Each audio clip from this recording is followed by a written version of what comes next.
Episode 67 of the Loaded Couch. Pokemon Go, go, go. I want to play a game. Microsoft says F-ru. Does Space Fans watch movies in space? Questions from fans. Beer.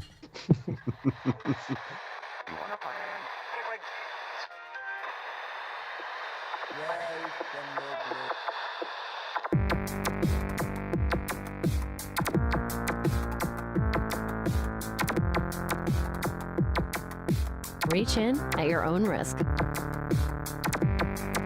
This is the Loaded Couch.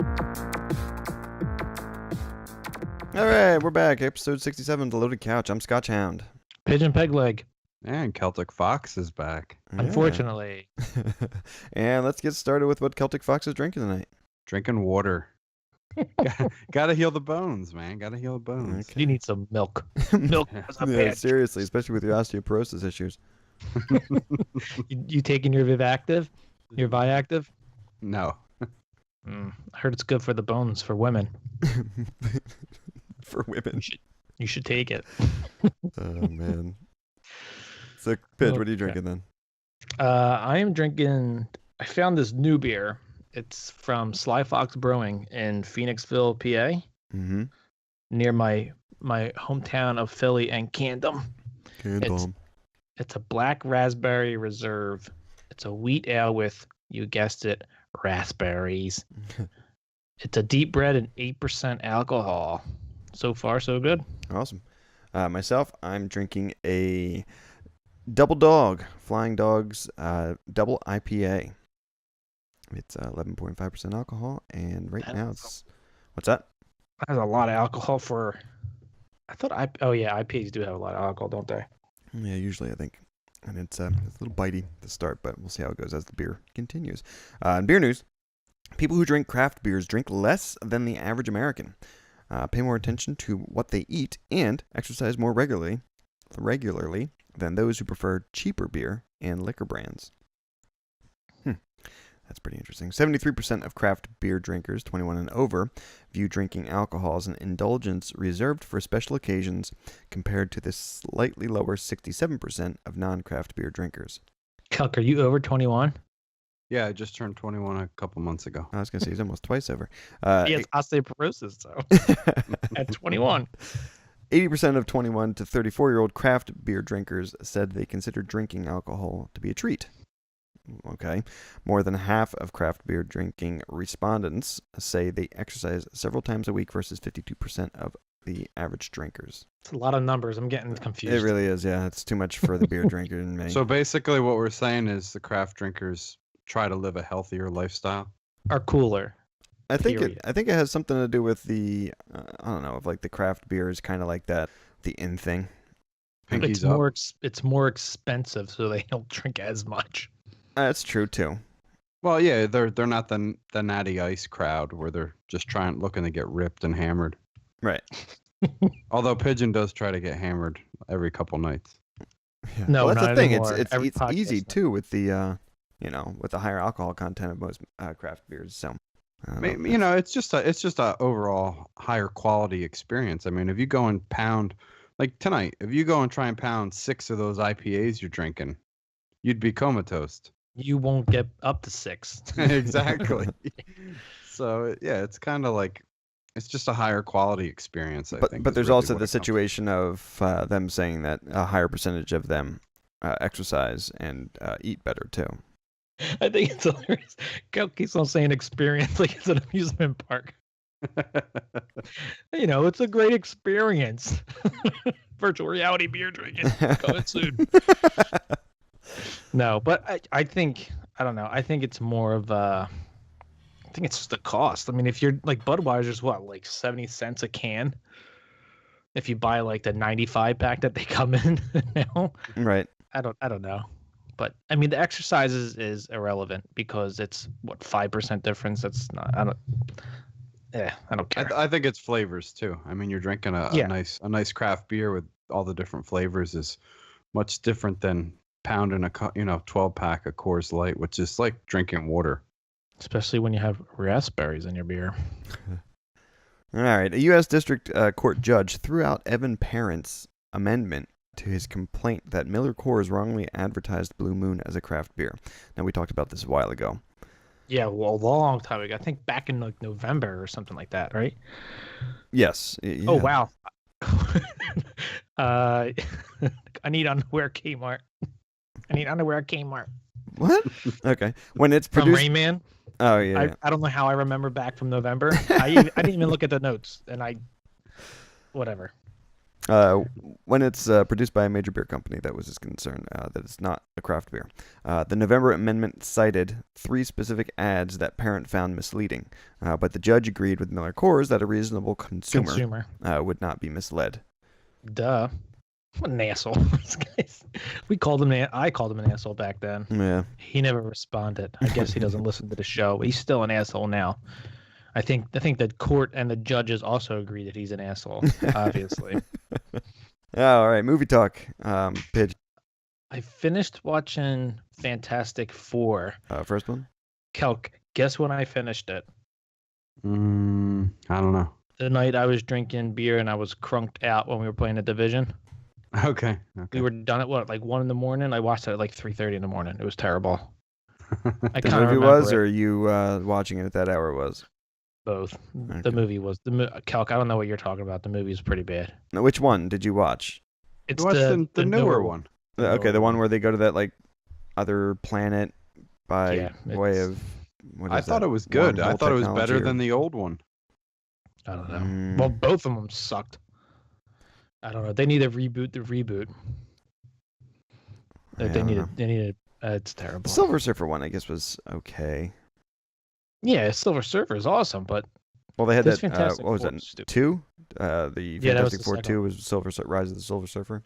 Yeah, I mean, I'd rather watch that one than this one. You just like Jessica Alba in it. That's all. Dude, I'll take Margot Robbie as over the Alba.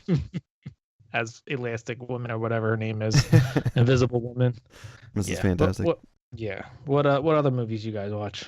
Calc? I watched 10 Cloverfield Lane. Is that with Mrs. Roseanne? With Mrs. Roseanne. Yeah, John Goodman's in it. He plays this wacko that takes people into his bunker. And I don't want to spoil anything with it. It's not really a true sequel. The copy I bought has the behind the scenes stuff, so J.J. Abrams gives a little explanation as to why it's called 10 Cloverfield Lane. Okay. I was wondering if there was any connection. There is, but there's not really a connection. Does he explain it in the movie? Nope. No, it's terrible. But it's got a cool twist in it. Again, I won't give anything away. I believe the girl is Mary Elizabeth Wanstead or something. She played in that one movie. Oh Jesus, I'm drawing a blank now. Had it on the tip of my tongue. That one, right? Exactly that one. But yeah, I'll look it up and see. But it's a good movie. I recommend you check it out. All right. I didn't see anything. I didn't watch any movies. I watched some TV. What is that movie? None. What does that mean? Yeah, is that a good no movie? Movies. Yeah, it was pretty good actually. I recommend not watching a movie once a week. Saw, the 8th movie reportedly lands directors Peter and Michael Spierig. Will helm the next entry in the long-running horror series. How many of you guys watched the Saw series thus far? I think I saw at least 3. Okay, that's what I was going to say. I think I saw 3 as well. I saw the first 2, I think. Okay. Yeah, I saw 1, 2, and 3. They all get confusing to me. Exactly. It may have been 3. I'm drawing a blank. Yeah. But real quick, jump back. Her name was Mary Elizabeth Winstead, and she played in Scott Pilgrim vs. the World. Did you guys see that one? Yeah, I did, and I don't remember it. Okay. Well, she's in Cloverfield also. Okay. I'm way past that already. Okay, the brothers' credits include Sci-Fi Picks, Daybreakers, and Predestination? Predestination? Predestination? I don't know. Predestination? But Predestination. Kel, what's the guy's name? That little character that rides a little tricycle, who says, "I want to play a game." No idea. Was it like Juggles or something? I can check it out. I'm gonna look it up.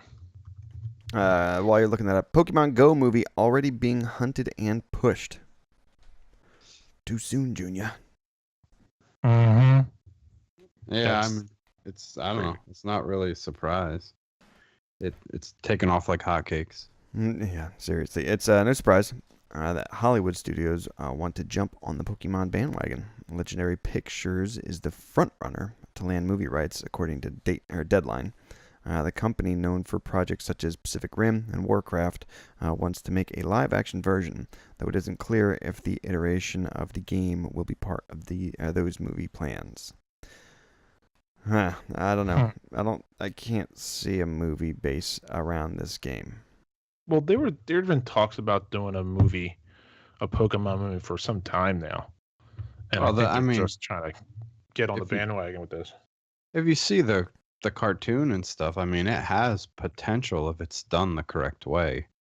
For Pokemon, but based around the Pokemon Go? Yeah, but No, I don't think they want.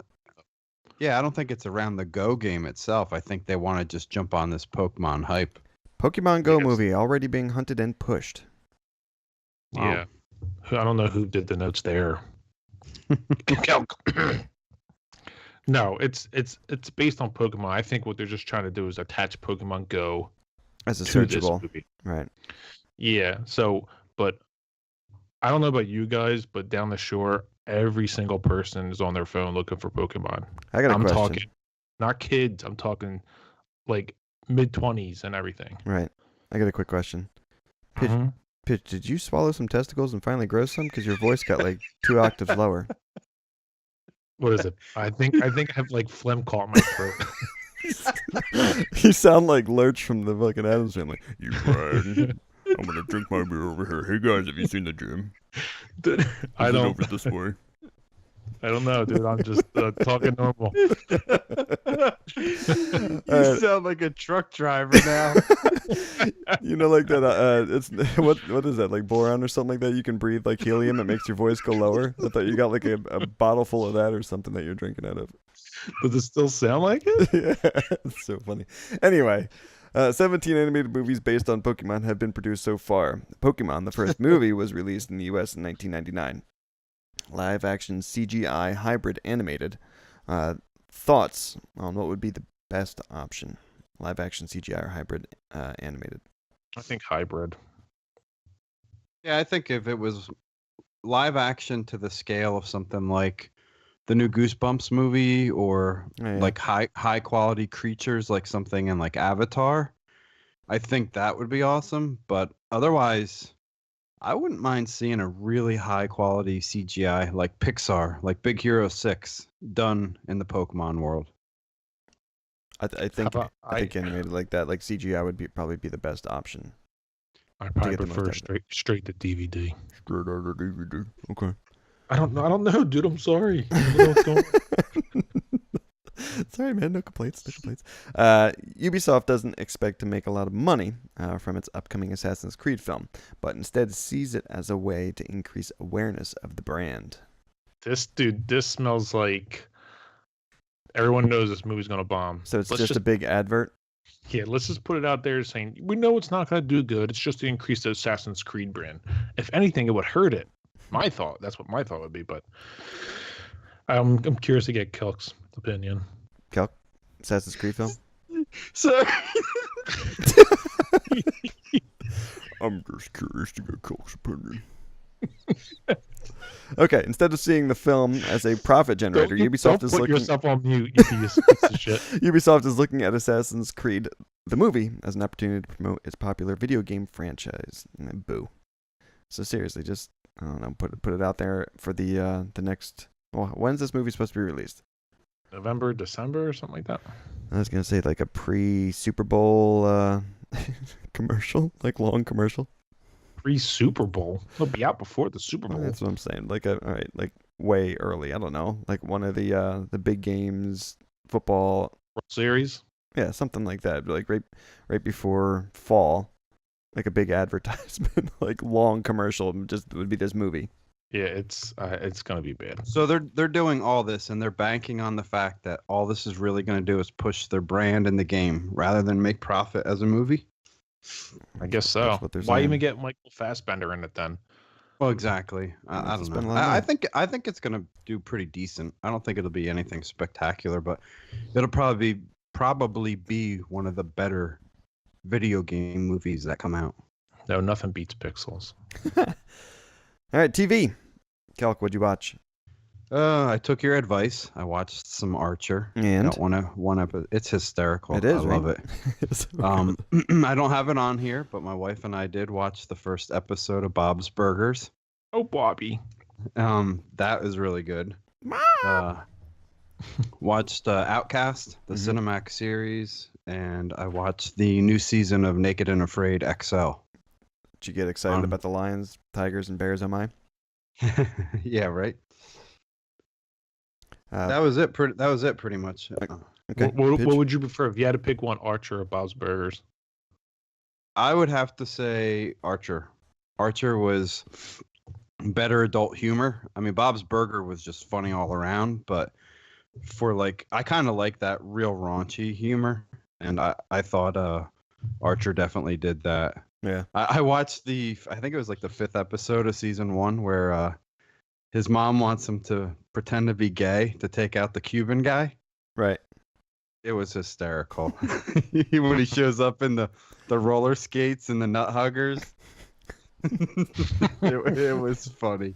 I'm just picturing it with Bob's Burgers voice too. Nice. Quite hilarious. Yeah. Paige, what'd you watch? A bunch of SpongeBob. SpongeBob? What, the regular animated cartoon? Yeah, just a regular show on Nickelodeon with my daughter, since we're just trying to kill time down the shore. And Baller season 1, I finished it. I'm looking forward to. I don't know if season 2 is out or if it's coming out, but I'm definitely into it. So this is Hollywood's Viagra. Mm-hmm. Yeah. Is it good? Yeah, The Rock. He's awesome in it, but the show's not pretty just good him. too. The show itself, yeah, it's good. Yeah, the show's pretty good. I mean, if you're into sports, to see what it follows one football player of what they go through and stuff, and how. Oh. I don't know. It kind of like. Is this like a Jerry Maguire? No. Yeah. Well, yeah. He's kind of like a money manager, not like an agent. Okay.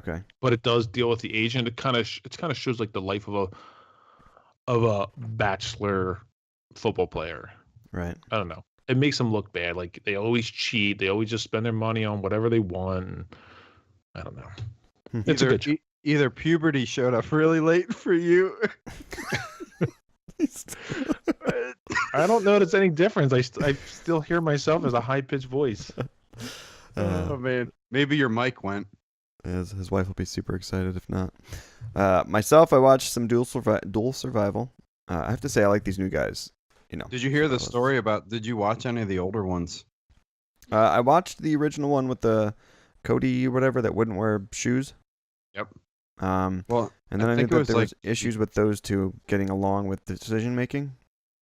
Yeah, I don't know if it was the second season but the one army guy, I guess, supposedly threatened to kill Cody, like off camera and bury him out in the desert or something. Was that when they did the snow one? When Cody decided he still wasn't, they were like up in the Arctic, and he still decided that he wasn't going to wear shoes, and all he wore was like a big pair of wigwam socks.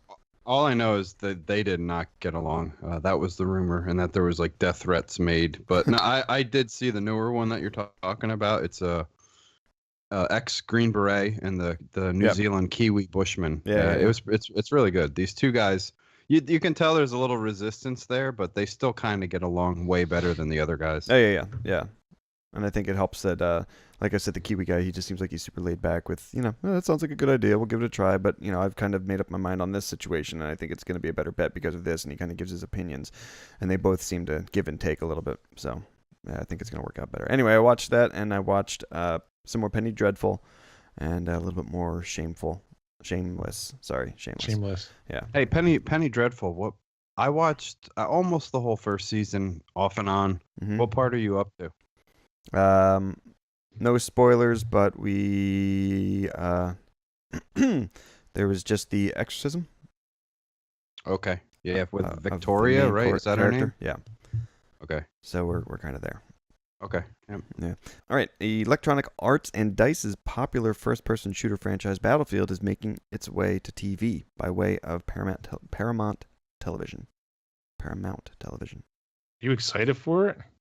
Well, I did like Band of Brothers, but I mean, is it going to be to that type of audience? Audience and quality, or is this going to be like a Thursday night ABC type of TV show? You know, I don't know, because do know. they have like a storyline to base off of? Yeah, with the storyline, I don't know, the Battlefield 4 had really no storyline. It was just, and that's what I was thinking. It seems like they always just pushed it for the multiplayer. They did some first person, solo play stories, but it didn't seem like anything that they could make a full TV series out of. maybe they're following suit of Activision because Call of Duty's come out with a TV series. I think they're trying to, a movie. They're trying to do movies with Call of Duty. See, I think Call of Duty would have been a better TV series. Battlefield would end up being something like the TV show 24 or some like high intense action thing, but I just don't think it's going to have the budget to fit that Battlefield epic scale. So I don't see how it succeeds. Does it have destructible environments, you think? Yeah, exactly. They have to blow a lot of things up to make it feel like Battlefield. As of last week, a court ruling means many Americans might be breaking the law, as sharing HBO Go or Netflix passwords with other people could now be considered a federal crime. Oh boy! A federal. They also crime. said crazy. that the judges said that you got to read into it because it's not like you pass along the password to your buddy. It has to do with something other than what the obvious is stating here. Wait, what do you mean? Like if it's a stolen password or something, or it's not like you can still share it with your family, but it's somebody else who gets it by way of third party or something gets in trouble? Yeah, I think it's something like that. It has to do with not within a network of who you know. It's kind of like, oh, pass this on, but pass it on to your friend's friend and your friend's friend's friend, and your friend. Well, I thought that's why they had the limits on it. I thought there was like a limit where you could only get like it's just devices. 8 devices like on it. Yeah, it's meant to be devices in the same household, not in different counties or states. Right. All right. All right. Beer guys, thoughts? Cal, go ahead with your food pairing with your water. Water? It's I'd go Chinese food. Are you serious? Awesome. With my water. Pidge, what about with your beer? Mine's a yay. It's raspberry. It's good. That's it. Should be a yay for you. It made your balls finally drop, and right. I'm wondering if it was 8%. Maybe he has to go lower than his regular 9 to make his balls drop. Yeah, I was gonna say you're not as frou tonight. Shut up! Stop it. I want my high points. I've been put back. Myself, I'm a yay as well. This double IPA, it's tasty. I mean, for a bitier beer, it doesn't have like a very high alcohol flavor for being that 11.5%. It's a little bit of the bitier IPA, which I don't mind. And I know that Flying Dog typically does like a bitier beer for me, something that has a little bit more of that hop taste and stuff to it. So yeah, I'm good on this. This is a good one that I'd go ahead and buy again. Probably won't be all the time like a regular, but it would be once every 3 months type of thing. Nice. Yeah. All right. I'm gonna get another beer. Pitch. Yep. Calc, you gotta refill your water. Yes. Okay, we'll be back with Let's Talk Games. For more from the Loaded Couch, check us out on YouTube, Twitter, and Facebook. If you like me and would like to follow me on Twitter at Pigeon Pegleg, and also on Twitch, Pigeon Pegleg. Pigeon Pegleg. Hey, this is Scotchhound. If you want to hear more from me, you can check me out on Twitter at Scotchhound_LC or on Twitch at Scotchhound. All right, we're back with Let's Talk. Super excited games! Gotta make up for last week. Hey, let's get started. Kelk, what are you drinking? More water. Pidge, what are you drinking? More water. It was high pitch Pidge. Yay. High pitch Pidge is back. I'm drinking the same beer. It was a bigger bottle. All right. Myself, I'm drinking the Telltale Tarte. It's by Boulevard Brewing Company. Ooh. It's a slightly sour ale. 6.2% alcohol. All right. I think I had a Tarte beer the one time, and I swear it was like drinking Sour Patch Kids. Is it that Tarte? I will let you know in a sec. I didn't actually take a sip yet. Oh, okay. And fill in the notes. Yeah. In gaming, so I could take a sip and stuff like that. Calc, lead us off what you played. I got back, now that I'm a little set up with the broken leg, I played Tomb Raider. Toe. Nail. It's where the leg meets the foot. So, yeah, we'll say ankle. Well, real quick, while we're talking about this broken ankle thing, I have a question. The ankle's made up a bunch of small bones, like the tarsus and the metatarsus. The tarsus, I think, is the ankle bones, right? And then the metatarsus is the one that goes out to the toes. How did it actually break, or what actually broke? Was it the bones that broke, or did they just like separate and the ligaments between them snapped? Or? So that's why I keep saying my leg. It wasn't my ankle. It was my fibula or whatever. Fibula. Tibia or fibula? Fibula is the little one. Tibia is the big one. The outside one. Okay, so the fibula, the little one. So where that comes down and it turns into that little ball socket. Yep.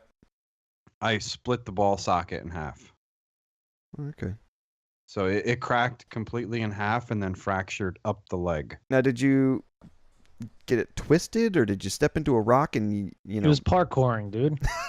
I know, that's what we kind of said, but no, it was walking down a slight, gradual slope, and I was walking the dog, and he was pulling, and I stepped on top of a very shallow round rock and rolled my ankle completely 90 degrees. Please tell me you've rolled down the hill too. You heard the pop? Nope. Oh, I heard it crack. It sounded like a branch breaking. Gotcha. And Laura was about a good 5 or 10 feet in front of me, and she heard it crack and turned around and goes, "Would you step on a branch?" And I was like hopping on one leg, and I kind of hopped on one leg, and I was like, not good. I'm like, we got to get out of here. Yeah, he was like, I'm not in pain. Whatever, I'm dead. So I sat down for like 30 seconds, and then I hopped up and was like, I got to get out of here while I still got adrenaline. Yeah. Calc, you know it's okay to be vulnerable. Yeah. No, trust me, I was very vulnerable when I got to the parking lot. All right, well, let's, since you're kind of laid up, what did you play while you're laid up? I got back into Tomb Raider. I picked first Definitive, up, right? The definitive edition. Definitive. I think I picked that up. What was it, last summer? They had the sale. I thought it was Games with Gold. Gold. But that was fall? November, December, or something like that. Yeah, it was fall or early winter. Okay, so I played when that first was free. I played it a good probably 10, 12 hours, and I was really liking it. Yeah. And for whatever reason, I stopped playing it. I got sidetracked, but I went back to it. I went back to it this week, and it's really good. And since I was back into it, I picked up Rise of the Tomb Raider on the summer sale for $29. Okay, did you try that at all? Did not. I refused to start that up until I finished this other one. Okay. Well, I mean, it has nothing to do with the other, I think, but Story-wise, you mean? Yeah, it might have something in the beginning, but the second one's definitely a lot better than the first. But I would finish the first if you're that far into it. No, exactly. And I figured the first will kind of get me back into the controls and just how to play the game, and then I can spin up the second one and really enjoy it a lot better. Are you looking for the collectibles? I was when I played it a couple months ago. When I started back into it this week, I kind of jumped right back into an action sequence, and it did pop up and say that there was a hidden tomb close by, so I may try and go. I didn't find it yet. I found 2 or 3 of the others when I played it a couple months ago. Okay. But yeah, I'll go find this new one. But right now, I just kind of want to beat it because I'm kind of excited to get into the second one because I hear great things about it. Sure. Yeah, I love single player games where you have to find collectibles, action or platforming. Mm-hmm. I love it. What else did you play? And I played way too much of The Division. I think I was glad Pigeon hopped on finally. I hit a point where there's only so much you can do in that game, I think, by yourself. I mean, I know people will argue and say you can do everything solo. Well, you can't do that. It's grindy. It's very grindy. You can't really do the Dark Zone by yourself. And I think I hit my limit with the grindiness of trying to get better gear and recalibrate and get all my perks and stuff set up the way I wanted. And then when Pigeon hopped in, we were just melting through guys. With that G36 before it got nerfed. But it's definitely the game. It's more fun when you have your buddies on or your friends. So that's another reason why I hopped back on Tomb Raider. I think most games are, for me, I think it's kind of like that. Especially FIFA. Yeah. Pidge, what'd you play? FIFA. We got Doom involved. He was he picked any position and was just spamming the A button the whole time we were playing. Oh my god! Yeah, I was trying to tell him because he said he had no mic, but he it was so difficult. We started off in the division, and Pigeon initially said, Doom, if you can hear us, do jumping jacks, and he did jumping jacks like that. So we knew he could hear us. So we're trying to tell him do these things, when you're playing FIFA. But when he was goalie, he must have been just hitting the A button.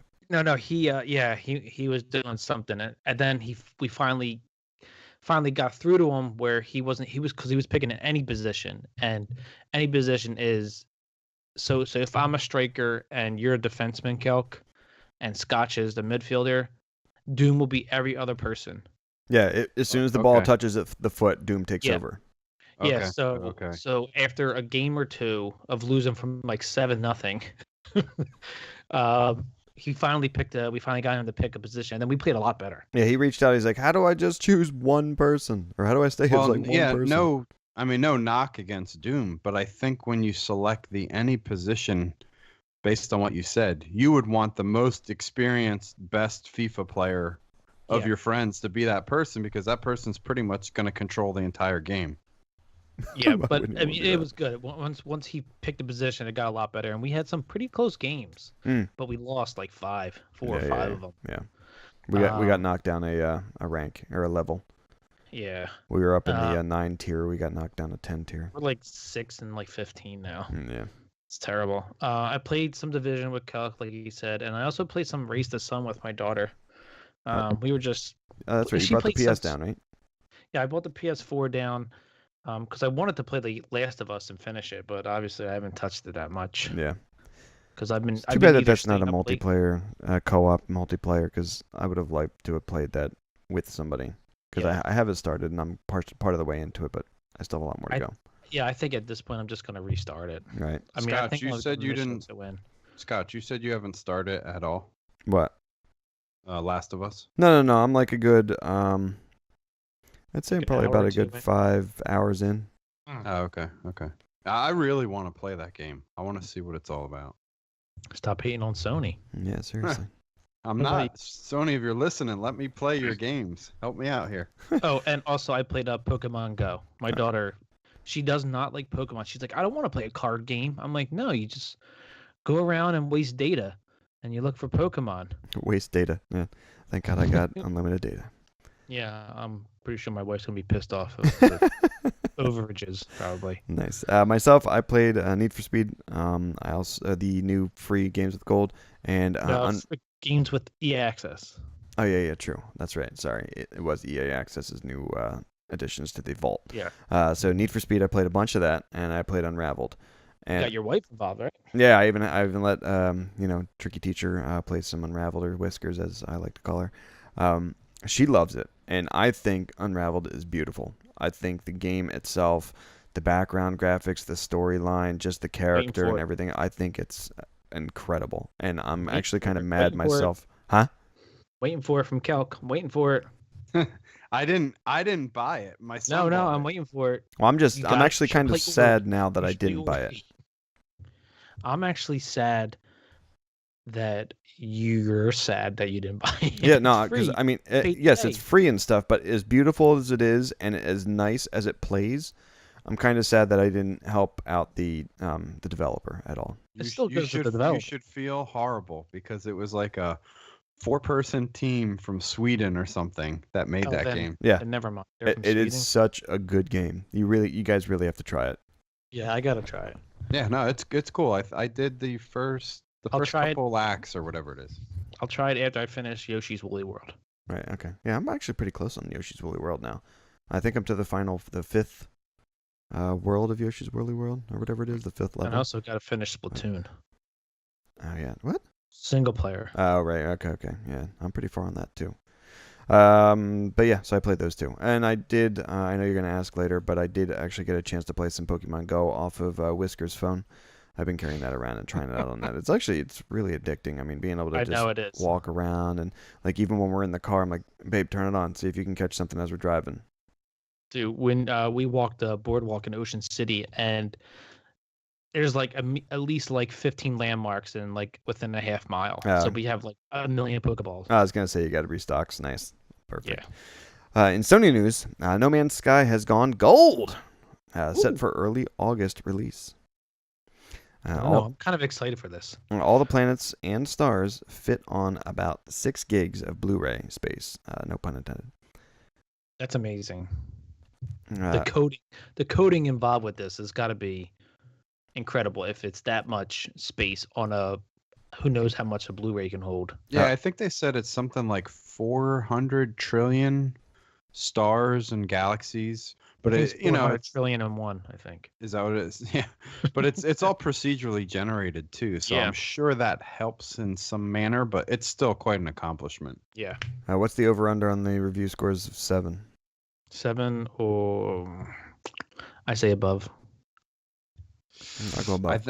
I think it's going to be close. I'll go above. I'll say 7.5. Yeah, I was going to say 7.5, 8, but I'm going to say if it's IGN, if it's what is the Vincent Janito review, and it'll give it a 10. Yeah, I was gonna say, and it sounds like his type of game. I think he might be reviewing it. Dude, he reviewed The Division Underground and he gave it like a 5 or something like that.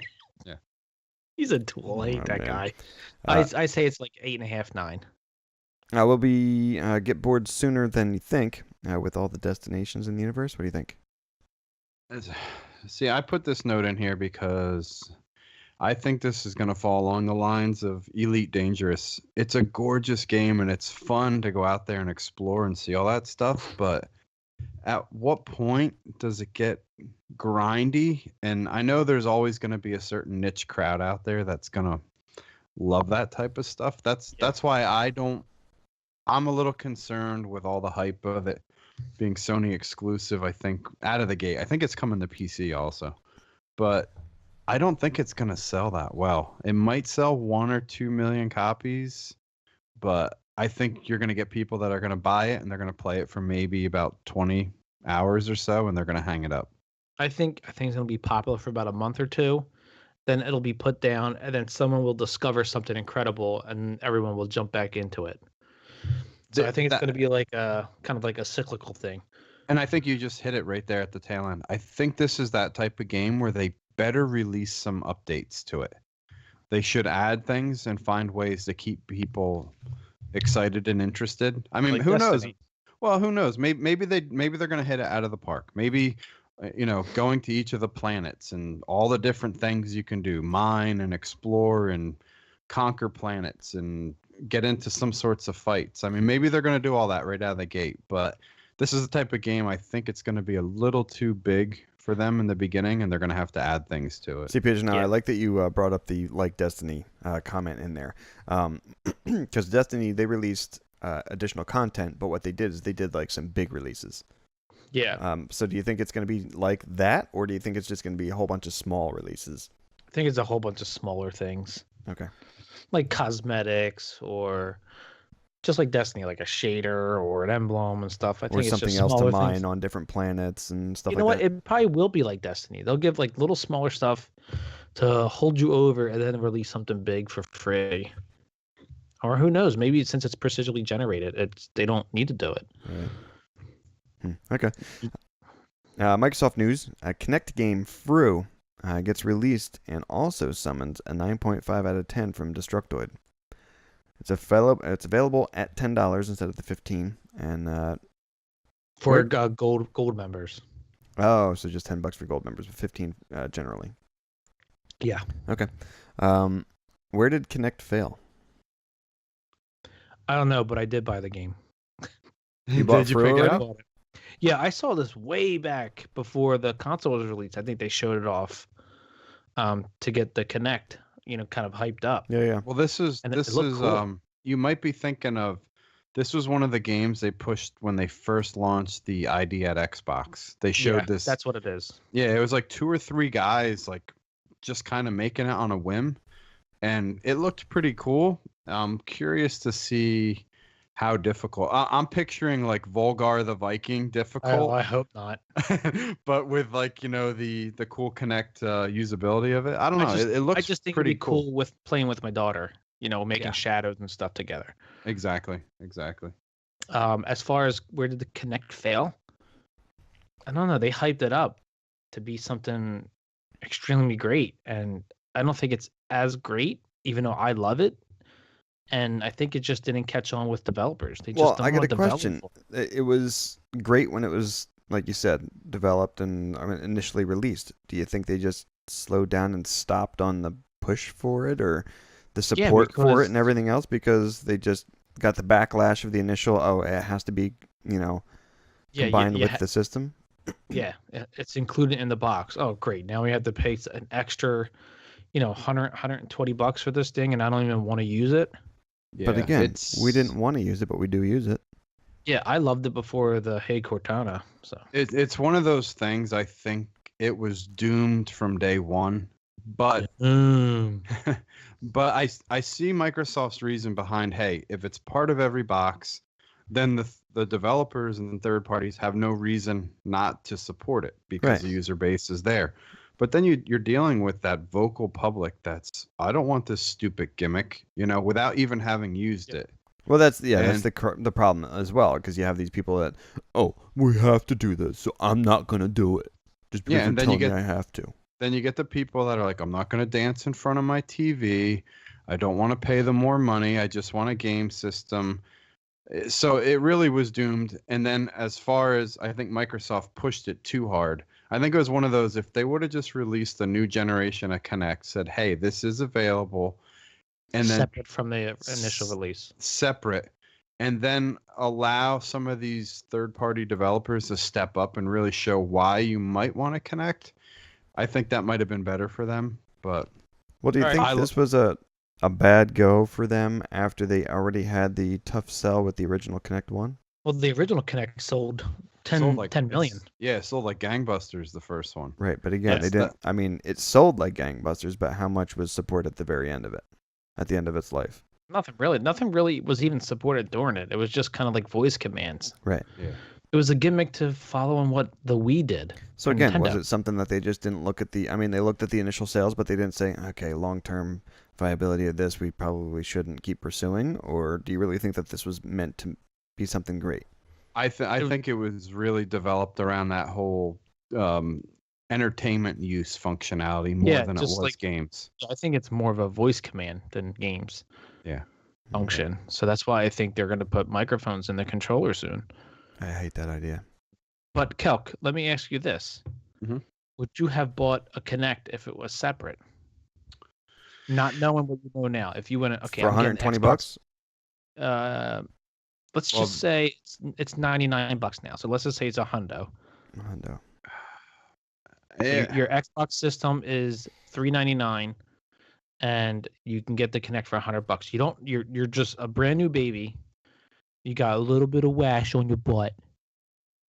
So, do you buy the Kinect? I probably wouldn't until I really saw what it was going to benefit me for. That said, I love my Kinect now. I mean, I love the voice Yeah. commands. So I don't know if it justifies what I spend. But again, where would you get that exposure? Well, exactly. Where would you have gotten that exposure if it Just- wasn't pushed on you to get it and then have it there Yeah. and then use it? True. I mean, you need to have these smart people start thinking of these games to say, hey, look at this awesome platformer that if you have the Kinect, I you think- can. Yeah, I just to go on to what you were gonna say before I cut you off. But No, that's fine. That's fine. if they would have released fruit from the beginning, I think if they would have released games that actually were good in the beginning, it would have been a lot better. Like they sold Kinect Fighters, like the stupid game that got like a 2 review. Yeah. I So enjoy Shovel- I enjoy the Kinect for the Wii Sports or the Wii Fitness. I mean, Wii Fitness. Oh my God. Xbox Fitness. Xbox Fitness. Not to beat a dead horse, but do you think? I mean, how come you don't hear anything about the PlayStation Eye because it wasn't included in the box? Yes. Exactly. And it wasn't pushed, and nobody uses it. And no developers supported it, so it went to the wayside. I mean, they included that stupid thing in the beginning where, if you have the Eye, you can see these little people trapped in your controller. And I still think that's one of the reasons why they have a 2-1 lead on Microsoft. I think them dropping that at the last moment, underselling Microsoft by $100, and then Microsoft leaving that bad taste and, here's this gimmicky item that we're going to force on you. That was the whole reason the Xbox failed. I don't know if it was the gimmicky item that turned everybody off. I think it was the initial, you have to be connected all the time. Which, again, is just a dumb thing that people just don't understand. That and it was $100 more. Right, yeah, exactly. But again, Pigeon, to answer your question from my point of view, if it was an extra $100 to get to connect, I think I would have gotten it. $100, man. That's like 3 weeks of drinking. Right out the gate? I don't know if I would have. No, but not right out of the gate, but you would have gotten it within like 2-3 months. Yeah, because there's a bunch of games. I actually have at least 6 games that my daughter has that she plays with the Kinect. She doesn't play them anymore because she plays Minecraft all the time. But, Xbox Service Manager Dave McCarthy said that Microsoft wants to make the transition as smooth as possible for existing Xbox One users who want to buy a Scorpio. Microsoft will work closely with its retail partners in order to implement trade-in, trade-up programs across the board. Now, like I thought, I think I called this. I said about the trade-in, the freaking GameStop. Yeah, but what does Microsoft have to do with any of this? I mean, GameStop sets the precedent. I was looking up some trade-in values. PS4 trading is $200. Okay. Xbox One 500 gigabyte is $100. Okay. And a new 3DS XL is $100. Wait. What? Mm-hmm. Well, I think this may be where you see Microsoft stores step up into the picture. That's the only way that it can go. I mean, unless they cut a deal with GameStop, which I doubt. That's like collusion or something. But now I got a question. You said the Xbox One goes for $100. What's it go for if it's got a Kinect? Probably like 110. Yeah, exactly. I think they also, because since PS4 has a huge lead, I think they upmarket because a lot of people are trading their Xbox Ones just to get a PS4 and not the vice versa. Because PS4 has all the first-party games. I think Microsoft's going to do whatever it takes, though, with this to make it as appealing as possible to people financially. I think 2017. In 2017, I think they are going to want to get people in there as easy as possible. I'm not saying it's going to be cheap. I mean, we could still be looking at a $599 system that we may be able to find a way to get for $449. But, they're going to offer some kind of trade-in thing. I can't wait for that. I've got another question, but I think I'll save it for later conversation. Nintendo news. Nintendo has made a couple of billion off of Pokémon Go. Something like... Wait. What? How do they make money? I think Nintendo owns part of the Pokemon company. Mm-hmm. But this game was made with Niantic or something, but it's still a Nintendo game. Yeah. No, it's not. It's not a Nintendo game. It's not. Nintendo's not affiliated with Game Freak, which is the Pokemon company. They just own stock in them. Well, yeah. Yeah. So and that's where they made the money. So they're making money off of it. So this is technically not a Nintendo game. It's just Nintendo moneymaker. Yep. Okay. I don't know, because they're making money that Nintendo's stock went up like crazy. Yeah, because Nintendo owns part of the company, but it's not Nintendo made. There's no Nintendo anywhere near this game. It's just except that they're like in the shareholder. Well, I was gonna say they have some financial investment into it. Yes, but they didn't make the game. No, of course not. So they're not making the money off of the game. But I mean, the game's for free too. So it's like, of course not. It's just the exposure, I guess, is just getting them. Yeah, and all the data they capture from people. Exactly. Yeah. Stock went up around, which they fixed already. Yeah, sure. Stock went up around 8% on launch day from all the hype and good rumors. Maybe their future is well received in mobile. It's better than their Wii U. What do you think?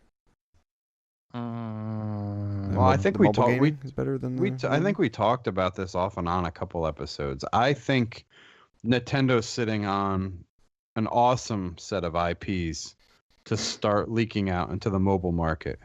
I mean, if they offered a new Super Mario Advanced game on iOS and Android, and they could sell that game itself for like $14.99, and they would sell tens of millions of copies of it. I disagree. What about if they released all the old Nintendo Marios and stuff like that on mobile because of how small the games they are?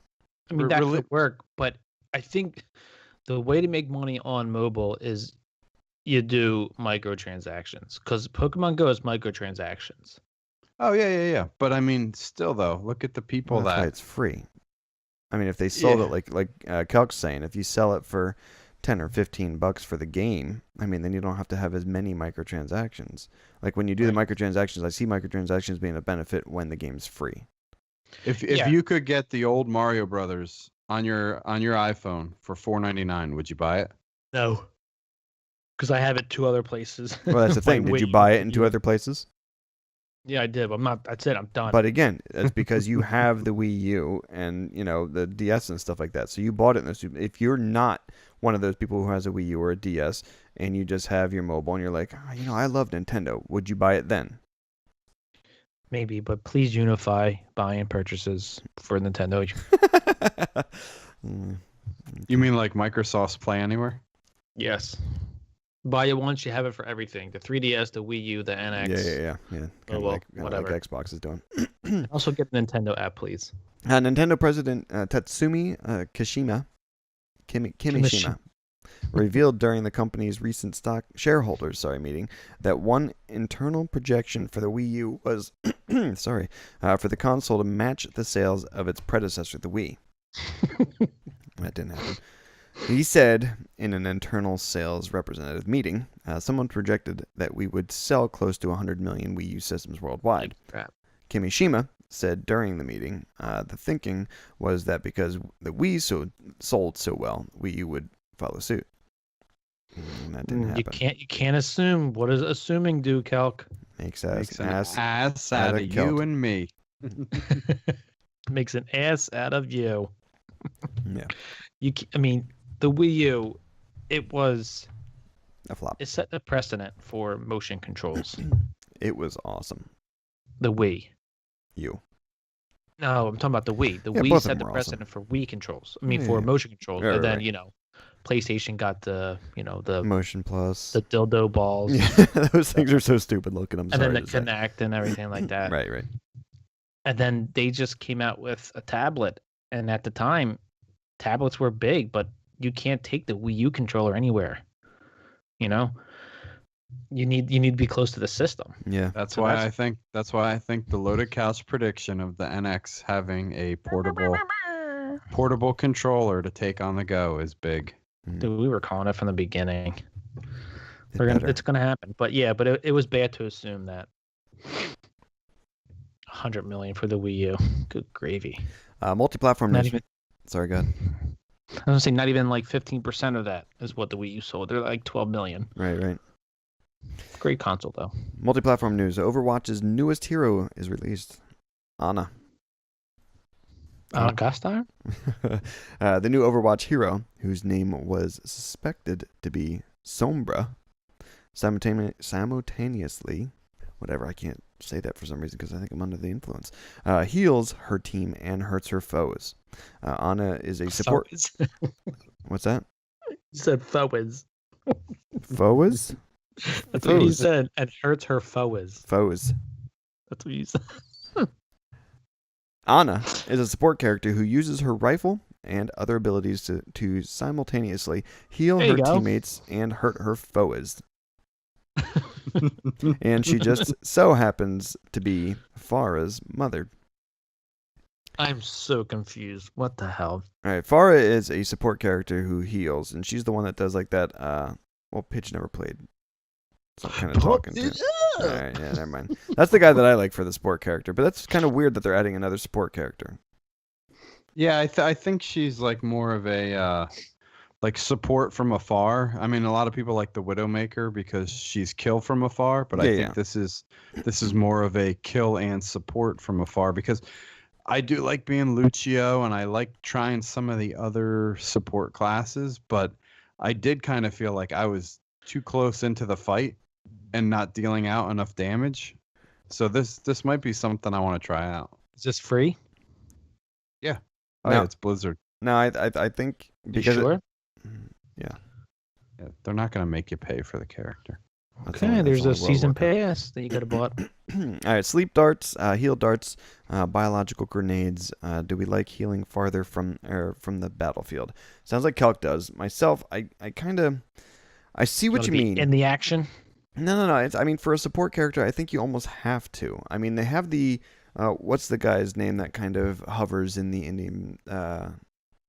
Indian style seated position, throwing the balls. The yoga pose guy, the robot. Yeah, I forget because his him you name. can almost play from a distance as well. I mean, because you can throw those healing orbs at your players that are afar, and you can throw those orbs, almost like sniper balls. You know what I mean? Mm-hmm. Yeah, I mean, I like Lucio how his music is kind of like atmospheric, like it's got a range and you can be a little further away.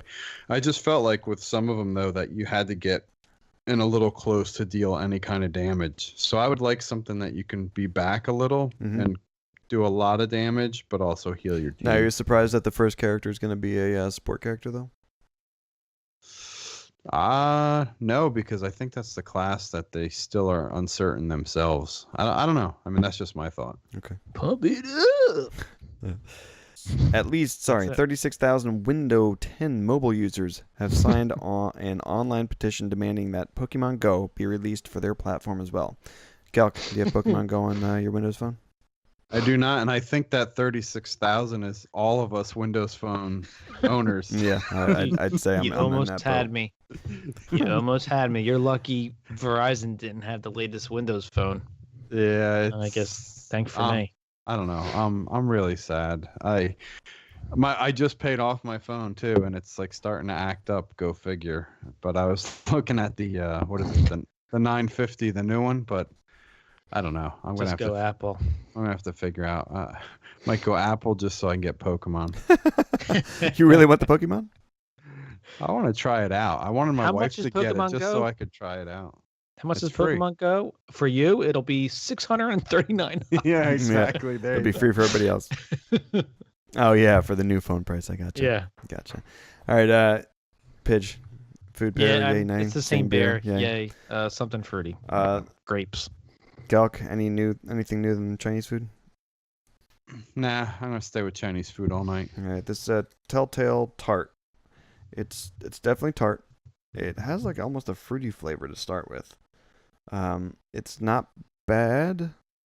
I'll give it a yay. I just don't know when I'd buy it again. Who's it by again?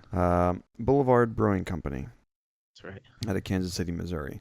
It's tasty. It has a nice flavor to it. It's just, I don't know. There's something about it. Just rubbing you the wrong way. No, it's not. Because like I said, I'd buy it again. It's just not. Again, it's probably one of those that I just don't think I'd see it and be like, let me get something else. You know what I mean? But I'm not gonna say it's bad because I am enjoying what I'm drinking. So I don't know. I guess I have to say yay on that. So. Okay. All right. Yeah, I'm gonna get a new beer.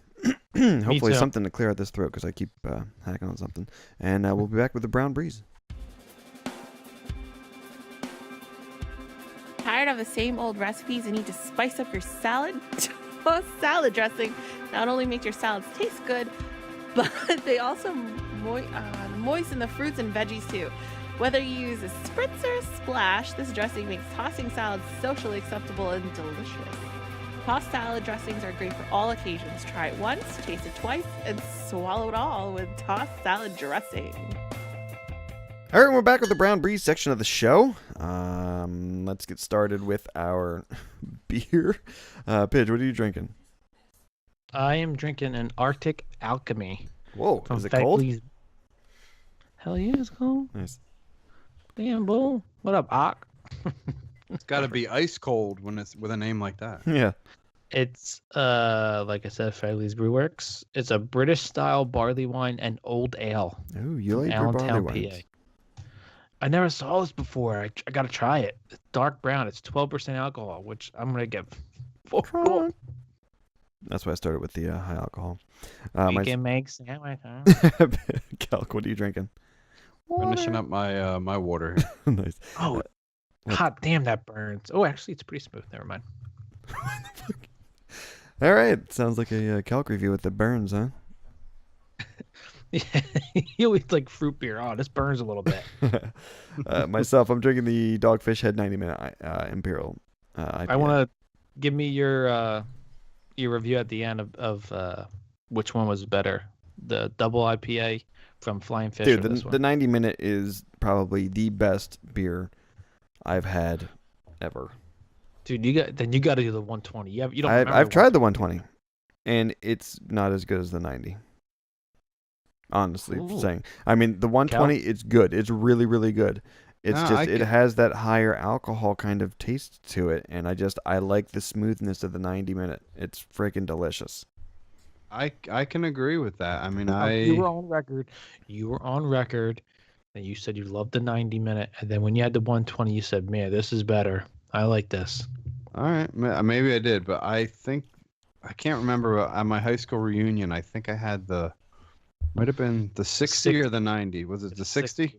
Yeah. Yeah, I drank like 4 or 5 of those and didn't even think twice. What's the ABV on your 90-minute? 9. Dude. Because I think the 60 is 6.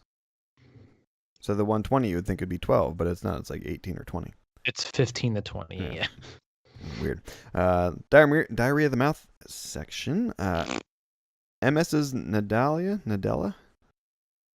Satya Nadella. Is it Nadella? Nadella, yes. Nadella. Nadella. I think it's Nadella. Looks like Nadella. Believes Pokemon Go is good for HoloLens. Ooh. So maybe it is coming to our phones, Calc. Well, coming to HoloLens. I don't know. I don't know. Read the quotes. I think it's just like more a figurative saying. All right, this is Nadala's quote. I think it's fantastic to see these augmented reality applications getting built, because the best thing that can happen when you're creating a new category is for applications that are these killer apps, whether it be game or in the industrial scenario, to get invested in. Okay. Yeah, he basically went on to say he was like excited and happy to see an AR type of game on a phone do so well, which to him means AR on your headset can do just as good with HoloLens. Right, but make it a little bit more personal, being right in your face. Yeah, well, the HoloLens, they're really pushing that towards the businesses and industrial sector. I think we're still a good 5 years away from seeing a HoloLens that's for gaming. Consumer. Yeah, 5 consumer. What'd you say, 5 or 10? About 5. I was saying about 20. I'm thinking almost this AR HoloLens is like freaking flying car realm. Yeah, Flying cars were going to be around in 2016. Yeah, exactly, from the 2015. 60s. Yeah, from the Jetsons original thing. Did you know? I think Pokemon Go had like the most concurrent users than like Twitter, or something like that, or something crazy, and it made more money in the first week than Clash Royale. Yeah, it's doing like it's hotter than like Tinder and Twitter and all those things. I saw there was a news article posted, and nothing against, and I don't want to hear any backlash from you guys or nastiness from you guys about the person, but there was a quote that said something about Pokemon Go in its first week of release has gotten more kids active than Michelle Obama in her 8 years of trying to get kids active. I don't know. She had a huge initiative for it. It was a lot cheaper too. Now, maybe not. Come on.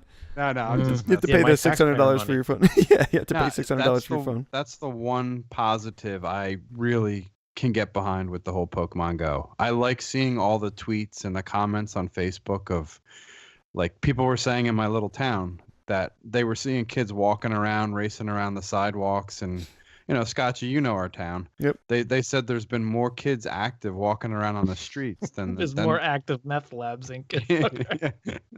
than there has been. So I mean, it is a good thing. I'm curious. But dude, to see... have you seen what they're doing now? They're doing what like way? nudie Pokemon Go shots now. Oh, Are you well, kidding? come on. They're gonna do, they're gonna come up with all that stuff. But My I'm just God. trying to think like, what's the next app that's gonna be like the Pokemon Go ripoff? Kind of like Angry Birds and Candy Crush, and they all had their own like spin-off Angry game. Birds Go. Oh Yeah. wait, there already is one. Yeah. For some reason, So- I don't know what it is. I feel like Nintendo is still, and in my mind, will always be leading the way on this mobile. And I mean, when I say mobile, person moving gaming. Yeah, just to They get, did it like, with the Wii. fitness. And I Yeah. mean, how many people bought into that Wii board doing the Wii Fitness? I And- did. Right, exactly. And it just, I mean, for them to do doing the Pokemon Go and everything else, it's the same thing. It's granted, it's not Nintendo themselves releasing the game, but it kind of has Nintendo attached to it. What if they made a game that's kind of like the Pokemon Go, but you collect coins? Like the more you walk or the more things you find while you're walking, you can use it as for in-game purchases. Well, exactly. But I mean, this is a example of something that would work well with HoloLens at a consumer level, because you're able to still see what's in front of you as you move around and walk. Yeah, Destiny Go. That's my thought. Mhm. Can you guys think of another good app to benefit from AR? Destiny, Of course. The Division, Mm. FIFA. I don't know. I just think like how they were showing off the Mars and stuff. Like it could be on the planet Mars. Oh, with the HoloLens. Yeah. Well, Yeah. Scotchy, I think you'll relate to this one. I know when I saw the first trailers for HoloLens and my wife was watching, we were She saying, was wouldn't impressed because your pants were blowing up. it be cool to have an app that as you walk around, it identifies plant material Oh yeah, yeah. on the go as you're as We're still gonna work that out. Come on, shut it. We were talking about this. We were gonna leave Scotchy out of it. You POS. so like you could walk around as a landscape architect or whatever, and But even along those lines, I mean, how cool for, well, again, maybe it depends on what people's ideas are and stuff. Walk around and just know historical facts about different locations, and it could be like a Wikipedia type of thing where people who know things about can add to it. It'd be Well, like, there you go. So Something. You go to Valley Forge and you see Washington crossing Delaware. right. yeah, exactly. That'd be awesome. Or you have everyone's personal information like watchdogs. Like this guy was arrested for child pornography, or this guy was arrested for domestic violence. Automatically come up, so you don't have to actually search it out, because you can find that Yeah. stuff on the internet itself, but Yeah. automatically come up so those people can't hide. Yeah. Or we can just all get microchipped and be followed by Google. Oh shit. All right, astronauts aboard the International Space Station have a library of films and television shows at their disposal. I did Now- not know this. Come on, dude. They're up there for almost a year. They have to have something to keep them I'd be busy. sleeping all day. Vacation. I go on a cruise or just like a week vacation. I bring some form of a movie with me. I couldn't imagine going up to space without one. Now, Pigeon, we know how much you like your naps. Really, you'd be sleeping the whole time you're up there? Yeah. I guess they say that's a big thing because you're kind of just always in a bed. Because that floating feeling in space, you never feel like you're standing up because there's no gravity making you feel like you're on your feet. Probably You'd have back. I was gonna say you'd have no back pain. Yeah. Well, technically, yeah.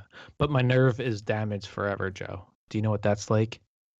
Mm. Yeah, I'm feeling it in 3 of my toes right now. Yeah. Blah blah. Films include 2001: A Space Odyssey, Is Armageddon. that good? Have you guys seen that movie? Yeah, it's definitely interesting. Do not Yes. watch it under the influence of any psychedelic hallucinogen type of drugs. That's a Kubrick, right? Yeah. It's definitely better than his A Clockwork Orange. It's less disturbing, but it is still, I mean, just the idea behind it, it's still kind of amazing. Well, speaking of Clockwork Orange, I watched the first 10 minutes. I'm like, I can't watch this anymore. This is It's the disturbing. girl's about to get raped. I'm like, forget it. That's probably the most disturbing part of that movie, but it's still, yeah. It's supposed to be great, and I watched it, and I thought it was interesting, but it is a disturbing movie. Mm-hmm. Yeah. Armageddon, the Alien franchise, Contact, Gravity, Serenity, lots and lots of Star Trek and Star Wars, Total Recall, and way more. Now, why is it all of them have a space-oriented theme behind the movies? Dude, in one of the tweets that I forget the astronaut's name. I apologize. It's not Buzz Aldrin. Was it Space Planes? It might be Space Planes, but they're watching Gravity. Okay. Yeah, that's got to be freaking. That's got to freak you out when you're up in space. Be like, oh man, I could be lost in space. And yeah, I don't know if I want to watch movies that depict the ship breaking apart. Yeah. And me trying to figure out how to survive. And you floating in space. Yeah. Spoiler alert. Oh, geez, yeah, you just ruined it for me. Mm-hmm. Yeah, I saw it already. Okay, now the TVs are the complete opposite. Not complete opposite, but they're definitely not space oriented. The rest of the library ranges from Sopranos, Better Call Saul, Cosmos is kind of in there with the space thing. Absolutely Fabulous, great show. Modern Family, what's that? Absolutely Fabulous. Yeah, you've never seen that? Mm-mm. Oh my God, it's these two women. It's a British comedy. Oi. These two women, they're kind of addicted to drugs and alcohol, but it's hilarious. Just the crap that they get. You have to check it out. It takes place, I think, most of the time, almost always in their house. Okay. But the situations that they get themselves into with their drugs and alcohol is just. Is it on Netflix? Huh? And is there nudity? I don't think it's on Netflix. No, there's not nudity. Damn it. Especially if it's U.S. converted from BBC. But the funniest part is the daughter. She's sober in comparison to the two older women. Okay. Sorry, Modern Family, and their movies are as diverse as Anchorman. Whoa, wait, this is the rest of the library. Okay, so the movies also include Anchorman, Mr. Smith. Mr. Smith Goes to Washington, and Scott Pilgrim versus the World. Another Scott Pilgrim reference. There we go. We're going full circle this episode. What would you guys recommend for movies for them? I got one. I got one. Okay, go. Event Horizon. Ooh. Interstellar. I have two then. I have a comedy and a semi. No, I don't even know if that's a comedy. But I have my comedy is The Martian. I fucking hate that was called a comedy. It's not a comedy. And Fifth Element, if they're going space. Oh, films. That's awesome. I That's love that movie. That's a good one. Yep. Lilu Multipass. Corbin Dallas Multipass. That's so good. That's good. All right, a man named Thomas Ross has claimed he invented the iPhone in 1992. Now, this guy's actually legit. I was reading some stuff about him. He's a computer scientist, or he's just I think he's a computer scientist, but he works at like a college. But he has now sued Apple for $10 billion. Ross, I don't know. He's got something here. I mean, Apple should just say, "Hey, let's cut a deal." Here's They did, dude. They he has did. no right. Apple said Apple said that they would pay him $25 million, I think, or $15 million. Oh, sweet. I would take that. They have no right. Dude, he's got a drawing right there. Okay, but he doesn't have the whatever it is, the patent or No, he did. anything. He had a patent. He had patents filed. But it expired in 95. It was abandoned. It was abandoned. It didn't expire. Yeah, it was abandoned. No, but it was abandoned. Once it's abandoned, anyone can pick it up. Yeah, well, that's still kind of. Well, either way, good for this dude. Yeah, exactly. I think I'm going to draw I think a you should super get tiny a little, screen. Get a little something for it. Dude, let's draw a super tiny box with a LCD screen and say, this is for us. And it's going to turn to contact lenses. Then we'll sue for billions. He never followed through with the design, as Pidge was saying, because of the lack of funds. He failed to pay the required fees to protect the electronic reading device, and the U.S. Patent and Trademark Office declared his application abandoned in 1995. In addition, he said, "I was never good at going after inventors and selling them my idea." Investors. Oh, okay. Investors. He was the inventor. Yeah, he was never good at going after investors and selling them the idea. I'm a quiet man. Yeah, so am I. But if I am on to something, I'm doing everything I can to keep this. He could have got 10 billion. Instead, he gets 25 million. What are you going to do with 25 million? You can't do anything. Question from fans. Our first question comes from @that silly wabbit. With the news of WB Interactive paying popular YouTubers for reviews to benefit Shadow of Mordor, do you think money should be given out for reviews?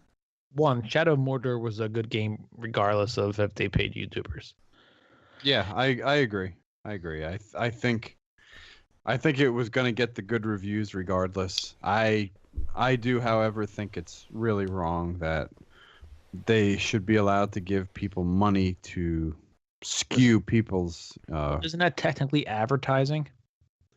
It is, but I guess the reason they're in trouble is they are allowed to legally do that, but the YouTubers were supposed to kind of provide some sort of disclaimer saying that they had been given financial benefits for the review or something like that. Now, Cal, I don't know. was Siskel and Ebert financially compensated for anything?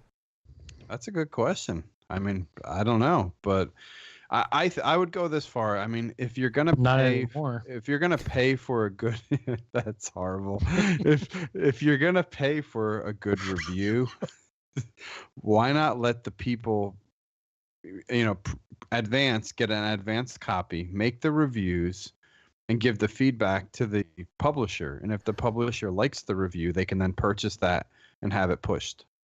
Yeah, all I know is that the Loaded Couch gives fair and balanced reviews. Oh my God.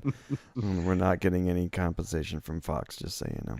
And again, this was Warner Brothers Interactive. Right. All right, thanks for the question, @that silly wabbit. Our next question comes from where the hell did these freckles come from? That's a long name, and I don't think that's legit. I saw this article, and it said that having genes that give you red hair, pale skin, and freckles increases your risk of developing skin cancer as much as an extra 21 years exposure to the sun. Holy shit. With that said, would you date a ginger?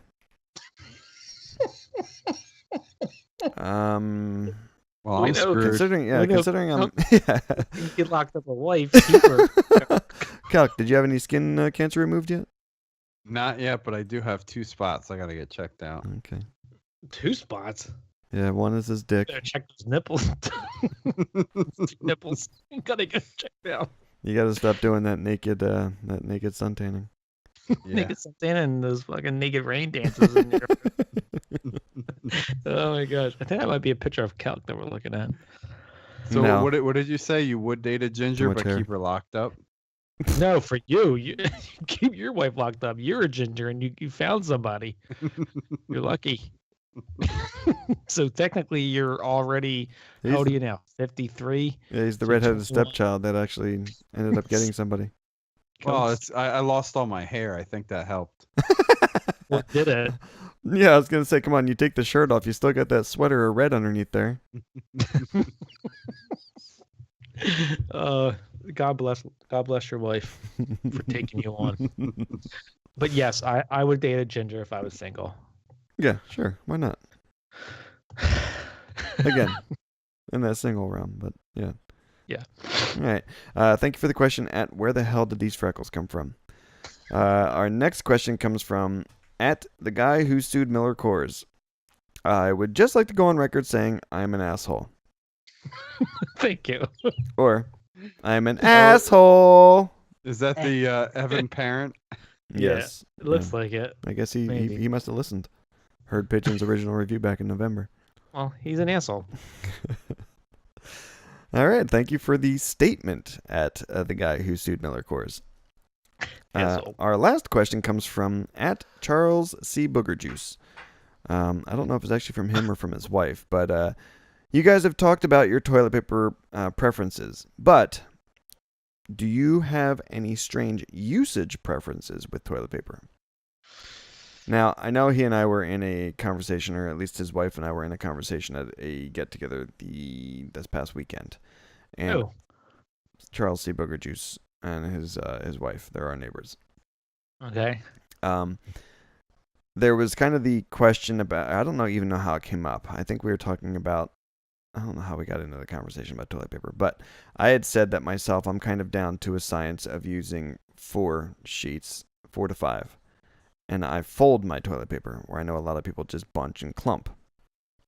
Nope. I'm a six sheet guy, and I fold it twice. Yeah. I do the 4 sheet, and I fold it twice, so it's technically 8 sheets thick. If it's double sheeted, or if it's double thick, or double, It's 2-ply, gotta then be. it's 16 It's sheets gotta thick. be thick enough, basically, so I don't finger my own asshole. Right, exactly. I love it. Well, Pidge, I know that you're a huge napkin user. Are you a huge toilet paper user?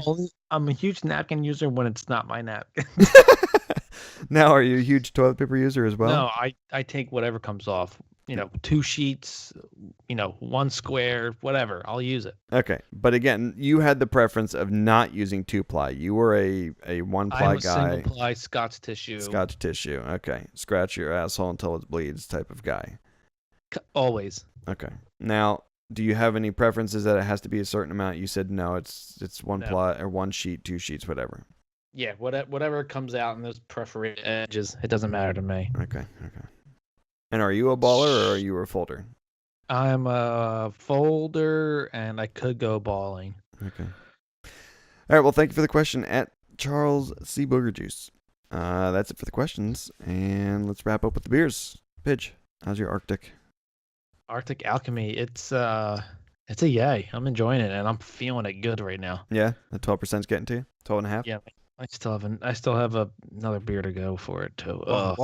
What's Scotchy, we should take double bottle? Pigeon. We should take him to the Fegley's, the brew pub there in Bethlehem. The one in Allentown's really nice too, Kelk. I mean, I know it's not in the nicest area, but Allentown's a little bit sketchy, but Kelk, it what is do you a have really against nice brewery. Allentown? It is kind of a Beth- sketchy area, dude.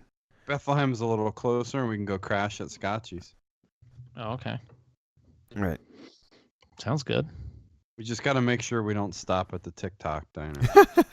Please no. What, I don't want to get punched in the face. What? Old got- story. Kelk and I went to a bar. We got pretty loaded. We ended up at the TikTok. What were we drinking? We were drinking scotch all night, weren't we? We were drinking scotch on the rocks. Yeah. We went to the TikTok diner after. Don't ask how we got there, but we got there. Bridgewater? No, Okay, never mind. Easton, PA. And when we got there, Kelk was not in any shape whatsoever to go inside. He actually ended up at one point passing out, and the only thing holding him in the car was the seatbelt. Because he was vomiting, and the seatbelt was holding him in place and just letting him go ahead and spill his beans all over the parking lot. As we're doing so, I'm sitting there listening to him. I'm kind of in the driver's seat and kind of passed out myself a little bit since he wouldn't let me leave or do anything. These guys and their girls come walking out of the TikTok diner. I mean, what was it, like 2-3 in the morning at this point? Yeah, but I do recall parts of it. You started throwing up yourself. Well, yeah, listening to you do it for like an hour straight and then having to smell it too. Yeah, of course it got to me. So anyway, like 2 or 3 o'clock in the morning, we're sitting in this parking lot. He's got his passenger door open, just kind of hanging out the car and stuff. And he might have been actually back in the car, but the door was still open. These guys and their girl come out of the diner, and they're like, "Oh, look at these 2 idiots," or whatever. So they come over, and they're like, "Oh, nice watches." So then they try and take Kelk's off of his wrist. And as they're doing it, I'm finally kind of snapping out of my sleepiness. And I'm getting up trying to start the car. So another guy's, "Oh, get him." So then the guy comes around to the driver's side. I'm trying to hold the door closed and start the car.